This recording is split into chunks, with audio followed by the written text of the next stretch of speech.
Car मित्रों, काठ के उल्लू की कहानी का आगे का हिस्सा हम पढ़ना शुरू करते हैं। तो अगर आपने पहले का हिस्सा नहीं पढ़ा है तो वो हमारे चैनल में उपलब्ध है, आप वहाँ जाके उसे पढ़ सकते हैं।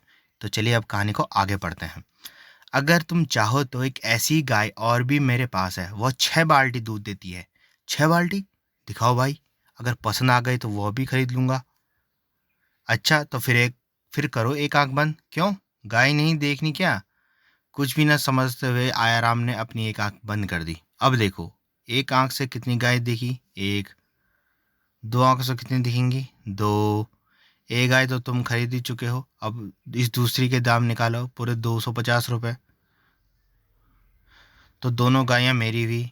हाँ, अब घर जाकर ही आंख खोलना, वरना दूसरी गाय भाग जाएगी। वाह, आज तो खूब तगड़ा हाथ मारा है। ऐसे ऐसे मूर्ख दो चार और पैदा हो जाए तो मैं चंद ही रोज में लखपति हो बन जाऊं। सौदेबाजी के पश्चात दोनों तयशुदा स्थान पर मिले। 20 रुपये में, यह देखो। कहो भाई, कहो गया भाई, गाय कितने में बिकी? 20 रुपये में, ये देखो। यह तो केवल 10 रुपये है। अरे मूर्ख, तेरी एक आंख बंद है, इसलिए तुझे 10 का एक नोट दिख रहा है। दोनों आंखें खोलकर देखे तो 20 दिखेंगे। ना बाबा ना, अगर मैंने दूसरी आंखें खोली तो मेरी दूसरी गाय भाग जाएगी। ओह, यह बात है, पर तूने नहीं बताया कि वह गाय कितने में खरीदी। 450 रुपये में 2 कामधेनु खरीद कर लाया हूँ। मालिक देखेंगे तो प्रसन्न हो जाएंगे। अरे मगर यह तो एक ही गाय है। मूर्ख, इतनी जल्दी भूल गया? जरा दोनों आंखें खोल कर देख। नहीं नहीं, मेरा 10 रुपये का नोट खो जाएगा घर पहुंचकर। मालिक, गाय 20 रुपये में बिक गई। अब आप फटाफट एक आंख बंद करो ताकि मैं आपको 20 रुपये दे सकूं। क्या? गयाराम के बहुत कहने पर किसान ने एक बार आंख बंद कर ली। यह लीजिए पूरे 20 रुपये। ये मगर यह तो केवल 10 रुपये का एक नोट है, दूसरा कहाँ है? हे, जब दूसरी आंख से देखेंगे तो दूसरा भी दिखेगा। यही कहा था उसने। हे भगवान! तभी आराम आया। मालिक, 2 बढ़िया किस्म की दुधारू गायें खरीद लाया हूँ, केवल 450 रुपये में। 450 रुपये? हे भगवान, मैं लुट गया, बर्बाद हो गया। हैं? कमबख्तों, जिस थाली में खाया उसी में छेद किया। अब घर से निकलने से पहले थोड़ा प्रसाद तो तुम्हें दे ही दूं। आया भैया, जरूर हमने कोई गलती हो गई है, सिर पर पैर रखकर भाग लो। मुझे भी यही लगता है। मालिक लाठी उठा रहा है, भाग निकलो। मूर्खों, आज मैं तुम्हें नहीं छोड़ूंगा। गुर्र, उफ। वो भागता रहा। किस्मत से इस बार भी दोनों किसान के हाथों पड़कर पीटने से बच गए। बाल बाल बचे गया यार। हूँ, न जाने हमसे भूल कहाँ हुई। अरे वह देखो, कोई सिद्ध पुरुष लगते हैं। ओम ओम ओम। आओ, शायद उन्हीं की शरण में जाकर हमारा कुछ भला हो जाए। बाबा के पांव पकड़ लेना आया भाई, वे ही हमारे नया पार लगा सकते हैं। बाबा हमारी मदद कीजिए। बाबा, हम मुसीबत के मारे अब दुनिया त्याग कर आपकी शरण में आए हैं। उठो बच्चों, क्या कष्ट है तुम्हें? दोनों ने अपने दुखड़ा साधु महाराज के सामने रखा। अब आप ही बताएं, हम क्या करें?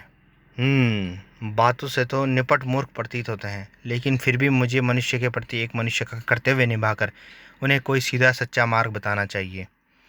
तुम लोगों के लिए एक ही रास्ता है, वह यह है कि घर घर जाकर दीन दुखियों की सेवा करो। इसमें तुम्हें आत्मीय संतोष की प्राप्ति होगी। 1 हफ्ते बाद मुझसे यहीं आकर मिलना, फिर पूछूंगा। जो आज्ञा महाराज। आपने हमें एक नई राह सुझाई। साधु बाबा ने हमें सच्चा रास्ता बताया है। दीन दुखियों की सेवा करके पुण्य कमाने में जो आनंद है, वैसा तो शायद हम जीवन भर नहीं भोग पाते। बोलो साधु बाबा की जय। कोई गांव करीब आ गया। ध्यान रहे, इस बार हर कदम फूंक फूंक कर रखना होगा। मैं तैयार हूँ। वैसे भी हमने गलती कब की? सबसे पहले हम पूरे गांव का एक एक चक्कर लगाकर यह मालूम करने की कोशिश करते हैं कि पूरे गांव में कौन कौन सबसे ज़्यादा दुखी व हताश है। हाँ, और फिर हम उसका दुख जानने के बाद उसे दूर करने की पूरी कोशिश करेंगे। हाय हाय, एक घर से आवाज़ आई। वो दोनों चौंक गए। लगता है कोई अत्यंत कष्ट में है। आओ भीतर चलकर देखें। मकान के अंदर पहुंचने पर, हाय मर गया, हाय बेचारा बूढ़ा, शायद कोई देखभाल करने वाला नहीं है। हम जो आ गए हैं अब। आपको क्या तकलीफ़ है बाबा? हाय मेरे कान का दर्द, उफ। ओह, कान में दर्द है? बस बचपन में एक बार मेरे भी हुआ था। तब माँ ने गरम सरसों का तेल कान में डाला था, दर्द तुरंत ही ठीक हो गया था। तो फिर देर कैसी, मर्ज भी है और मरीज भी। बाबा के घर तेल तो होगा ही, उसे हम गरम करके इनके कानों में अभी डाल देते हैं। आह, हाँ हाँ, तेल उधर रखा है, भगवान तुम्हारा भला करे। आए, बस बाबा, तेल डालने ही उबलने ही वाला है, कुछ देर और। सरसों का तेल वो उबालने लग गया। थोड़ी देर बाद, लो आया भैया, यह रहा गर्मा गर्म तेल, डाल दो उसे बाबा के कानों में और दे दो उसे दर्द से मुक्ति। हाय, ओह लाओ। और अगले ही पल, हाय मार डाला रे, बचाओ। कान पे ही उन्होंने पूरा तेल उड़ेल दिया उसका। आई बचाओ, मर गया। अरे क्या हुआ? लगता है इस घर में कोई चोर डाकू घुसाया है, चलो भीतर चल कर देखें। लगता है कोई गड़बड़ हो गई। मर गया रे, पकड़ो, जाने ना पाए। वे रहे कमबख्तों, यह कमजोर बूढ़े को लूटते हुए तुम्हें शर्म नहीं आती? मगर सुनिए तो, मारो मारो। उनकी जम के कुटाई होती है। निकल भागा मोटू, उफ, हड्डी पसली बराबर कर दो। दोनों किसी तरह जान बचाकर वहां से भाग निकले। फिर वहां से काफी दूर एक अन्य मकान में चुपके से पहुंचकर दोनों छिप गए। यह तो लेने के देने पड़ गए, फालतू में गया भैया। जरूर तुमने ही कोई गड़बड़ी कर दी होगी, वरना ना बूढ़ा चिल्लाता और न ही भीड़ इकट्ठी होती। अच्छा अच्छा, अब लड़ने झगड़ने से कुछ हासिल नहीं होगा, सोचो अब क्या करना चाहिए। लगता है यह भी हमसे नहीं होगा। क्यों नहीं होगा? हिम्मत मत हारो भैया, हम एक कोशिश और करेंगे, उसके बाद ही फिर कुछ तय करेंगे। ठीक है, जैसी तुम्हारी मर्जी। तभी मर गई बेचारी, मैं जानता था वो अब चंद पलों की मेहमान है। कुछ देर बाद जब आया गया को यकीन हो गया कि वे दोनों व्यक्ति उस कमरे से जा चुके हैं, तो वे दोनों तुरंत साथ वाले कमरे में पहुंचे। शायद वे इसी बुढ़िया की बात कर रहे थे। बेचारी, यहाँ के लोग बड़े बेदर्द व स्वार्थी हैं। बेचारी बुढ़िया मर गई और वे लोग इस प्रकार यहीं से चल दिए, मानो कुछ भी नहीं हुआ हो। जरूर बुढ़िया अकेली और बेसहारा होगी बेचारी। आया भैया, क्यों न हम इसका अंतिम संस्कार का पूरा प्रबंध कर दें। इससे बढ़कर भलाई का कार्य और भला क्या होगा। मैं भी यही सोच रहा था। तो फिर इस चारपाई पर ही इसकी अर्थी सजाकर गांव के शमशान घाट ले चलते हैं। वह तो ठीक है गया भैया, लेकिन बुढ़िया के आगा पीछा कोई नहीं है। क्यों न पहले हम इसकी मृत्यु पर दो चार आंसू बहा लें, बुढ़िया की आत्मा को शांति मिलेगी। तुमने ठीक कहा, किसी की मृत्यु पर रोकर ही दुख प्रकट किया जाता है। ओ बहू, हाय, तुम हमें छोड़कर कहाँ चली गई बुढ़िया? अब हम किसके सहारे जीएंगे? हाय हो। थोड़ी देर में वहाँ भीड़ जमा हो गई। तुम लोग कौन हो और इस तरह यहाँ विलाप क्यों कर रहे हो? अरे हमारी माई मर गई है, विलाप न करे तो क्या ढोल बजाएं? हाय, बुढ़िया बेचारी बड़ी भली थी, स्वार्थी ढोंगी कहीं के। जीते जी सुख लेने न आए, सुध लेने न आए, और अब इनके अंतिम संस्कार में देर नहीं करनी चाहिए। मैंने शमशान में लकड़ियों का इंतजाम कर दिया है। और इस प्रकार बुढ़िया की शव यात्रा आरंभ हुई। राम नाम सत्य है। शमशान में चिता की तैयारी हो रही थी, बस अग्नि देनी बाकी थी। अग्नि कौन देगा? हम देंगे, और कौन देगा? हाय, अरे नाच पिटो, किसको अग्नि दे रहे हो? मुझे? भूत! वो बुढ़िया उठ खड़ी हुई। तुम्हारा सत्यानाश हो, कलमुहो, नाच पीटो। बुढ़िया के शरीर पर किसी शैतानी आत्मा का वास है, भागो वरना शामत आ जाएगी। भूत भागो! ठहर तो जाओ कमबख्तों, अभी मजा चखाती हूँ। अरे क्या हुआ, कहाँ भागे जा रहे हो?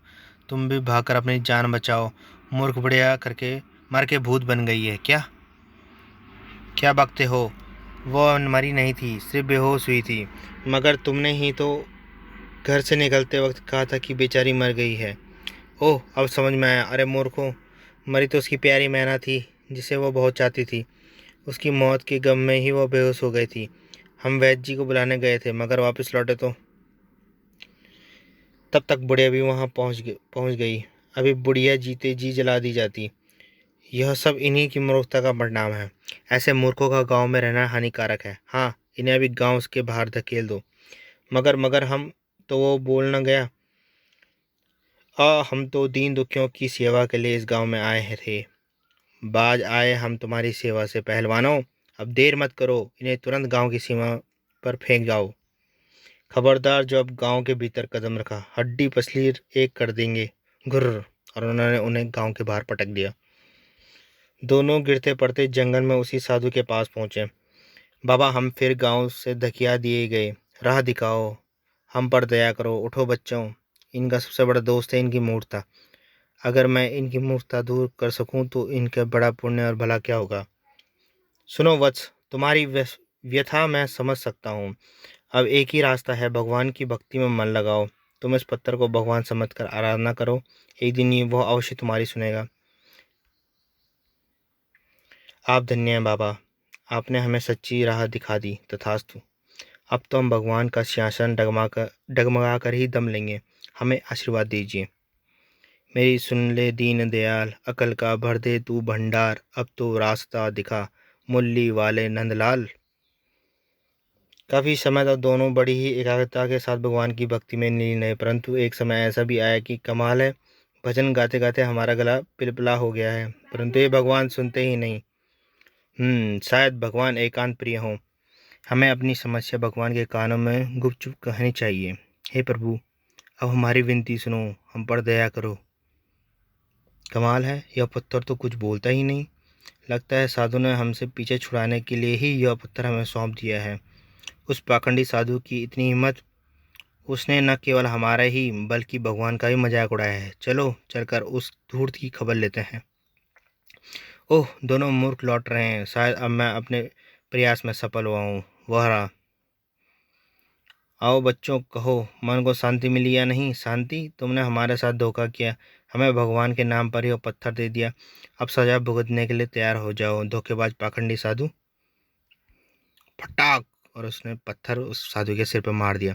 मगर मेरी बात तो हुई। आह, हम तो हम तो जैसे हैं वैसे ही भले। क्यों भैया गया राम, चलो किसी दूसरे गांव में चलते हैं। चला था भगवान की भक्ति का पाठ पढ़ाने।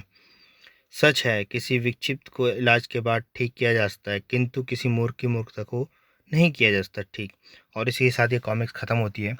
आई होप आपको ये पसंद आई होगी। अगर आपको पसंद आई है तो प्लीज़ लाइक करो यार, और अगर ऐसी कॉमिक्स और पढ़नी है तो चैनल में बहुत सारी डाली हुई हैं, पढ़ लेना। तब तक के लिए bye, see you next time.